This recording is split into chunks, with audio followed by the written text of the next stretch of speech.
Et salut, c'est Benjamin, l'auteur du site tradingdebutant.com. Alors, on est mercredi 21 mars. Ouais. Il est 14h49.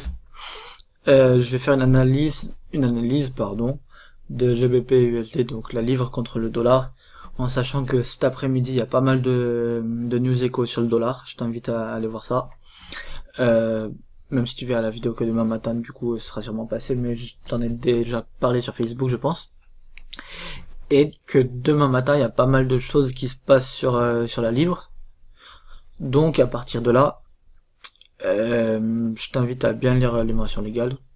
Tu seras responsable de tes propres trades. Moi, tout ce que je fais, c'est une analyse à titre de commentaire. C'est pas une invitation à trader, c'est pas... Bref, tu fais ce que tu veux. Moi, je suis en dehors de tout ça. Et c'est pas un conseil en investissement. Voilà. Donc, qu'est-ce que je vais faire? Voilà, donc GBP USD, unité de temps mensuelle. Tac. Ok. Déjà, là, on peut voir comment je vais la placer.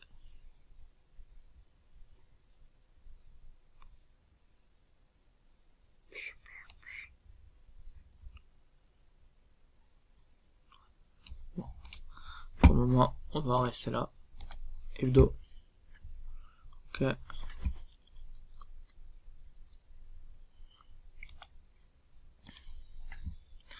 Et daily.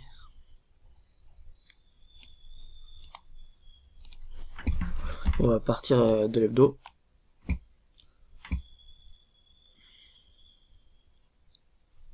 Voilà, je vais la prendre comme ça, regarde. Oups, pardon. Donc, je vais commencer par tracer une résistance. Ok, en fait, j'ai un problème avec TradingView lorsque j'enregistre en même temps. Donc, je crois que je vais commencer à faire mes analyses sur PRT. Ouais, je pense que je vais faire mes analyses sur PRT pour la suite, avec un compte démo IG par exemple, ou sur, je sais pas, ou sur le MarketScope, on verra, même si j'aime pas trop. Bref, donc là, on peut voir qu'on a une belle tendance haussière. Bon, il n'y a pas de line à dessiner là-dessus, je pense, mais quand même, la tendance haussière est bien présente. Voilà, on va la dessiner comme ça. Ouais, on peut aussi voir qu'on arrive proche d'une résistance. En daily, on va voir que ça donne ça. On peut même tracer un genre de support qui ferait ça. Voilà. Bon, comme je te disais, cet après-midi et demain, il y a pas mal de choses qui se passent sur le dollar puis sur la livre. Donc, faut faire attention aux fausses cassures. Très attention même. Les différents scénarios qui seraient possibles de trader, moi je pourrais trader en tout cas. Toi, comme je t'ai dit tout à l'heure, je t'invite ou non à les trader. Enfin, je t'invite pas à les trader, tu fais ce que tu veux. Je te conseille pas de les trader même. Le premier scénario qui pourrait être jouable, ce serait celui-là. Un rebond sur la zone verte.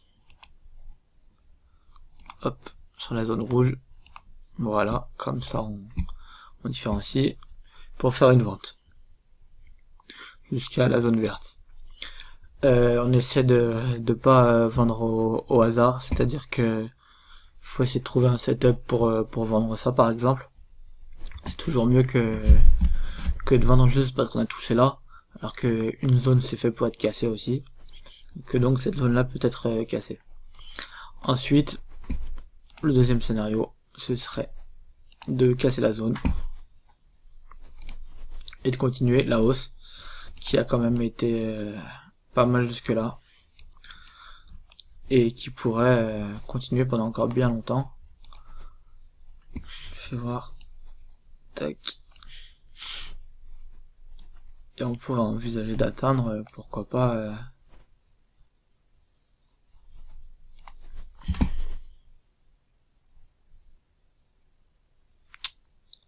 C'est énervant.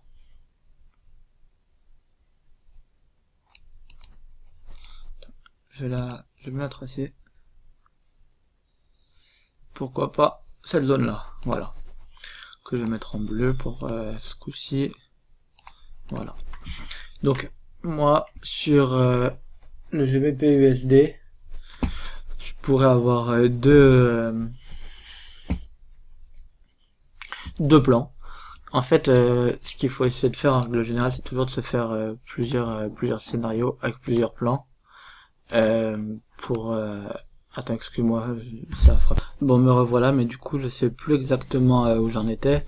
Tac tac tac, donc les deux, voilà, ouais, donc je disais, en fait ce qu'il faut c'est essayer à chaque fois de se faire des scénarios, en fait, tout simplement, et en fait de trader les scénarios, c'est-à-dire que tu fais enfin moi en tout cas c'est comme ça que je trade. Je fais une analyse, je me dis si se passe ça, je pense que ça va monter ici. Si se passe ça, d'après moi ça devrait descendre ici. Voilà. Et après j'essaie de rentrer avec de bons setups, parce que enfin j'aime pas trader au hasard, j'ai envie de dire, même s'il y a jamais de hasard puisqu'il y a déjà une analyse derrière. Et voilà, tout simplement. Donc ça c'est franchement ça j'ai analysé, mais je vais pas le trader celui-ci parce qu'il y a trop de news qui arrivent en ce moment sur ces deux paires. Et voilà, mais c'est pour te montrer à quel point des fois ça peut être simple de faire une analyse technique. Après on peut prendre des RSI, des Ichimoku, des stochastiques, des moyennes mobiles, tous les indicateurs que tu veux. Ça peut servir à entrer ou juste à analyser une tendance ou ce genre de choses. Et voilà, hâte de montrer dès la prochaine. Ciao.